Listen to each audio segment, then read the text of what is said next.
విలువైన పెట్టుబడులు. స్టాక్ మార్కెట్లో డివిడెండ్లు ఇస్తే లాభాలను పొందవచ్చు.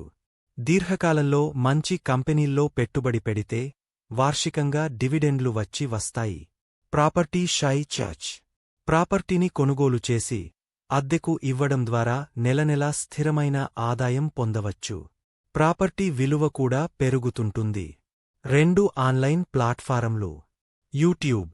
స్వంత యూట్యూబ్ ఛానల్ని ప్రారంభించి వీడియోలు అప్లోడ్ చేసి వీక్షణలు పెరిగితే యాడ్ రెవెన్యూ ద్వారా ఆదాయం పొందవచ్చు. బ్లాగింగ్. మీకు ఆసక్తి ఉన్న విషయాలపై బ్లాగ్ రాస్తే గూగుల్ యాడ్స్ లేదా స్పాన్సర్డ్ కంటెంట్ ద్వారా డబ్బు సంపాదించవచ్చు. 3 డిజిటల్ ఉత్పత్తులు.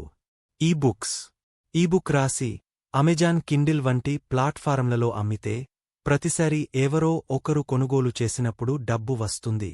ఆన్లైన్ కోర్సులు. మీకు మంచి పరిజ్ఞానం ఉన్న రంగంలో ఆన్లైన్ కోర్సులు సృష్టించి వంటి వెబ్సైట్లలో అమ్మడం ద్వారా ఆదాయం పొందవచ్చు. 4. ఇన్వెస్ట్మెంట్స్. మ్యూచువల్ ఫండ్స్లో పెట్టుబడి పెడితే నిధి నిర్వహణకు సంబంధించి లాభాలు పొందవచ్చు. డిపాజిట్లు.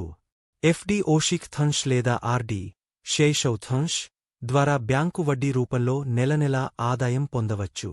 5. Digital marketing. Affiliate marketing. మీ బ్లాగ్ లేదా వెబ్సైట్ ద్వారా ఇతరుల ఉత్పత్తులను ప్రమోట్ చేసి ప్రతిసారి అమ్మకం జరిగినప్పుడు కమిషన్ పొందవచ్చు. Drop shipping.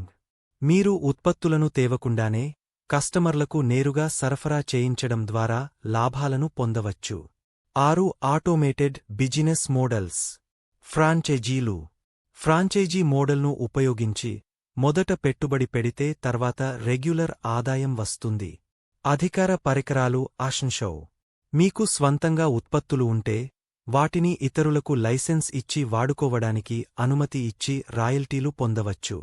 7. క్రిప్టోకరెన్సీ. స్టేకింగ్.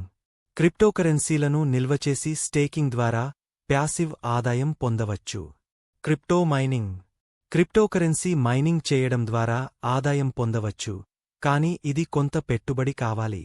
ఈ విధంగా ప్యాసివ్ ఆదాయం సాధించడం ద్వారా మీ ఆర్థిక స్వతంత్రతను పెంచుకోవచ్చు.